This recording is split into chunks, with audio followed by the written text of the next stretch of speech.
Coragem, sou eu, não tenhais medo. Estimado diácono, queridos irmãos e irmãs, nosso Senhor Jesus Cristo, neste 19º domingo do tempo comum, através da sua palavra, vem nos conduzir a rezarmos e meditarmos sobre um caminho para aprendermos a identificar a sua presença em nossas vidas e como devemos, a partir, do identificar, do observar, também crer e confiar nele, apesar das lutas, das tempestades, das dificuldades que vivamos. Nós começamos com a primeira leitura, retirada do livro dos Reis, quando o profeta Eliseu, fugindo da perseguição do rei Acabe II e de sua esposa Jezabel, atravessa o deserto e em dado momento ele é conduzido pelo Senhor a este monte, o Monte Horebe, que vem a ser o mesmo Monte Sinai, onde Deus deu a lei a Moisés. E ali então o Senhor se dirige ao profeta dizendo que ele irá se manifestar ao profeta. É aquilo que nós chamamos, dentro do contexto da Sagrada Escritura, de uma teofania, ou seja, uma manifestação de Deus. E então Elias, ele é convidado pelo próprio Senhor a ir para esta gruta, como que uma caverna, em algum lugar ali do Monte Horebe, e acontecem alguns sinais.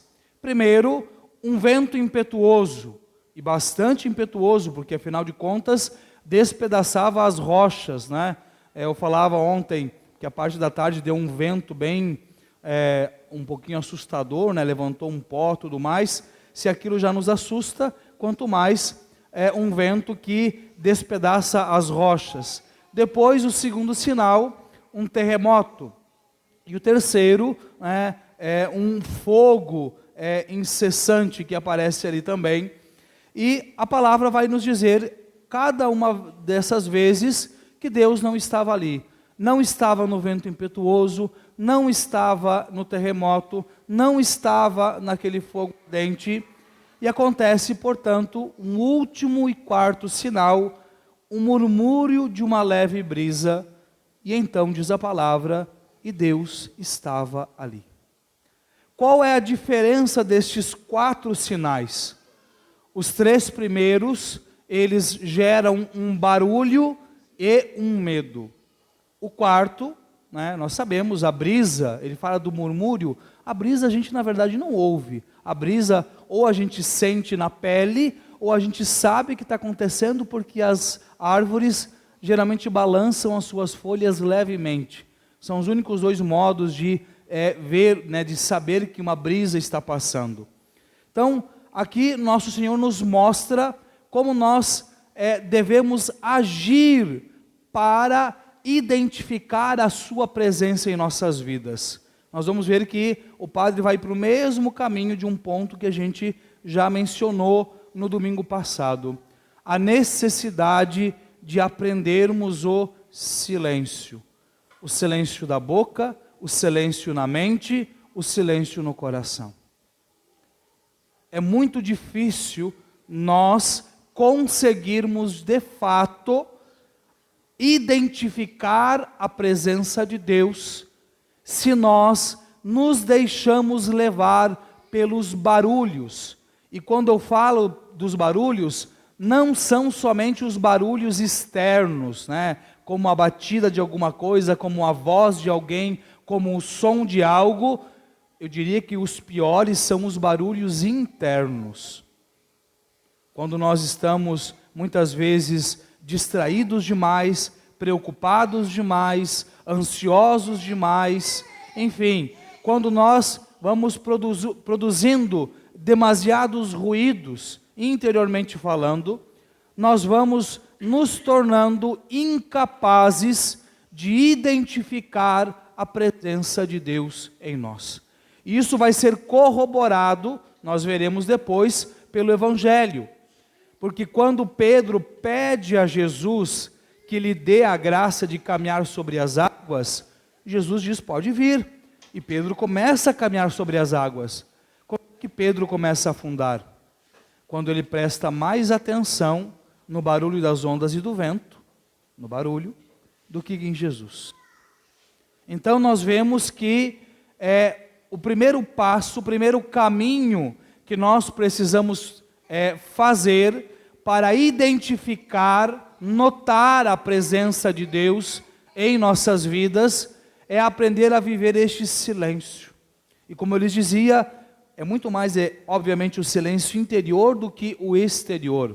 Claro que o exterior também ajuda, mas o interior é o principal. Porque é neste silêncio que nós vamos de fato encontrando o Senhor, identificando a sua presença. É Santo Agostinho que reza de maneira belíssima em um dos seus poemas: eu te buscava fora e tu estavas dentro em mim. Então, quando nós vamos nos deixando levar pelos turbilhões, pelos barulhos interiores, nós vamos abafando a presença de Deus ali e vamos desaprendendo a identificar a sua presença em nossas vidas. E justamente por sermos limitados, falhos, quando nós deixamos de identificar essa presença, a nossa fé, ela começa a se enfraquecer. Quantas vezes, para agora você e se pergunte, quantas vezes você se questionou, por exemplo, se Deus havia te abandonado no momento de turbulência da sua vida? Isso acontece geralmente por quê? Não porque Deus abandonou. Deus nunca nos abandona. Eu sempre falo isso. Se Deus nos abandonasse por 1/1000 de segundo, nós seríamos reduzidos ao pó. Deus nunca nos abandona. A gente é que abandona Ele, é claro, se afasta dEle muitas vezes. Mas Deus nunca nos abandona. Mas quando nós vamos nos deixando levar por estes barulhos, por essas realidades que vão abafando a presença dEle na nossa vida, nós vamos tendo o sentimento de que Ele não está ali. E nós vamos, como dizia, desaprendendo a identificar a presença dEle. Isso gera em nós a falta de fé, isso gera em nós a falta de confiança na sua providência, isso gera em nós o desespero, a falta de esperança.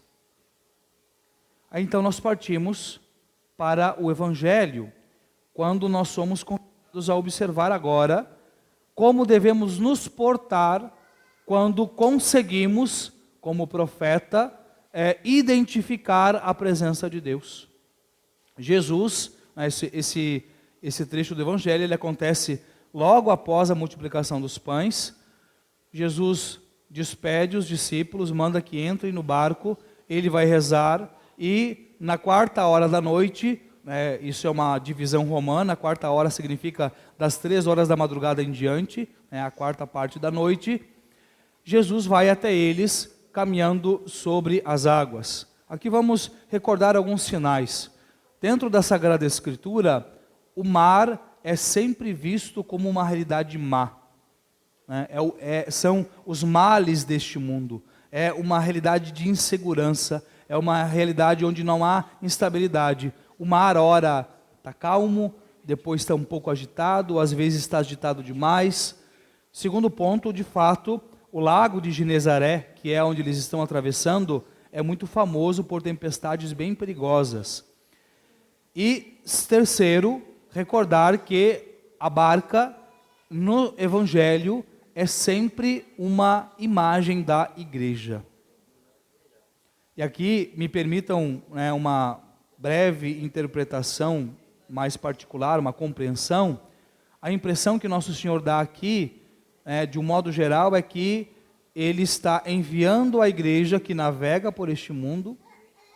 Quando Ele fala que Jesus veio na 3h da noite caminhando sobre as águas, a compreensão que eu tenho é que Nosso Senhor está falando da sua segunda vinda. Ele virá nas horas finais. A igreja, desde que foi fundada por Cristo, navega pelos mares conturbados deste mundo. Navega estando sujeita muitas vezes às tempestades e aos ventos. Mas nosso Senhor não abandonou e não abandona a sua igreja, e na hora final Ele virá definitivamente. E é interessante porque no final do Evangelho, nosso Senhor entra na barca e bastou Ele pôr os pés na barca, o vento e a tempestade cessam. Nosso Senhor está nos mostrando, nos ensinando, que nós devemos compreender definitivamente que as intempéries, as dificuldades, as lutas da nossa vida só cessarão quando o Senhor vier definitivamente. Então nós não devemos esperar ter paz neste mundo. Não devemos esperar, achar que um dia vai ficar tudo bem, mil maravilha, sem problema, sem dificuldade, sem luta. Não. Nós esperamos que isso acontecerá quando o Senhor vier. Mas a nossa fé, nesse sentido, não quer despertar em nós um desânimo, não quer, obviamente, despertar em nós um desespero, mas quer despertar em nós, primeiro, a consciência de que não devemos esperar a paz aqui e agora, mas também despertar a esperança de que o Senhor virá e de que esta paz irá acontecer. E nós somos chamados, portanto, a esperar e a confiar somente nele. Mas enquanto estamos caminhando, ou melhor, enquanto estamos navegando pelos mares desta vida, nós somos chamados a mantermos os nossos olhos fixos em nosso Senhor. Aqui está o nosso dever. Como dizia lá no início, primeiro, através do silêncio, do ouvir o Senhor, aprender a identificar a sua presença entre nós e a partir disso agora crer e esperar nele, confiar somente nele, não tirar os olhos dele.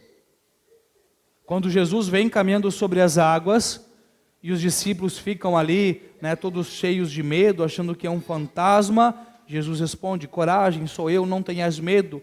E logo depois Pedro pede a Jesus: Senhor, se és tu, concede-me ir até ti caminhando sobre as águas. Jesus diz: venha. E Pedro então sai da barca, começa a andar e está indo bem. Porém, quando ele dá mais atenção ao vento, mais atenção ao barulho das ondas, ele começa a afundar. Ou seja, ele desviou a atenção de Cristo. Então, como eu lhes dizia, dentro da compreensão de que o vento e o mar só cessarão definitivamente quando o Senhor vier na sua segunda vinda, nós temos que compreender, como dizia, que ondas fortes, vento, tempestade, teremos durante a nossa vida. Sempre. Agora, nós podemos escolher se vamos dar atenção às tempestades ou se vamos dar atenção ao Cristo que vem ao nosso encontro. Dependendo do que fizermos, ou vamos nos manter firmes ou vamos afundar. Então nós vemos que nosso Senhor nos convida a esta atitude de fé, de entrega a Ele, de não darmos espaços à tentação que muitas vezes o inimigo quer nos impor, de que estamos sozinhos, de que fomos abandonados, de que Deus esqueceu de nós, de que o mal está vencendo. E aqui nós encerramos a nossa reflexão, olhando não só de maneira mais privada, íntima, mas de um modo geral.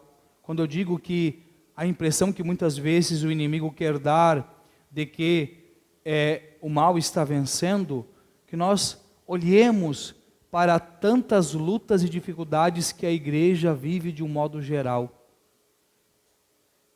Quando as ondas parecem que vão engolir a barca da igreja. Recordarmos que a nossa fé e a nossa confiança está no Senhor. Recordarmos que Ele disse no mesmo Evangelho de São Mateus, apenas 2 capítulos à frente: Tu és Pedro, e sobre esta pedra edificarei a minha igreja, e as portas do inferno não irão prevalecer.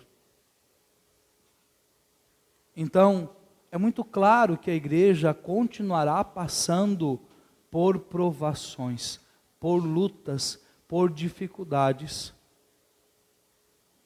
Mas é muito claro também que nós somos chamados, como igreja, a não entrarmos no caminho da desesperança, mas a confiarmos tão só e unicamente no Senhor.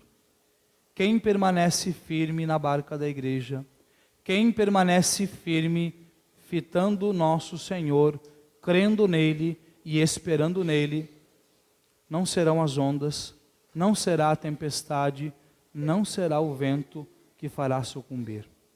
Até o dia em que nosso Senhor entrará definitivamente nesta barca e nos trará a paz eterna. Que nós confiemos nele. Segundo aquilo que nos ensina São Paulo, a igreja é o corpo místico de Cristo. Não é, absolutamente, não é apenas uma instituição humana. Não é um grupo de pessoas que se reúne. Isso é uma parte, são os membros, que são falhos e miseráveis, todos somos. Mas a cabeça, e nós sabemos muito bem que o que governa do pescoço para baixo está aqui. Quem manda andar, sentar, levantar é aqui. Então quem mantém a igreja de pé é o Cristo.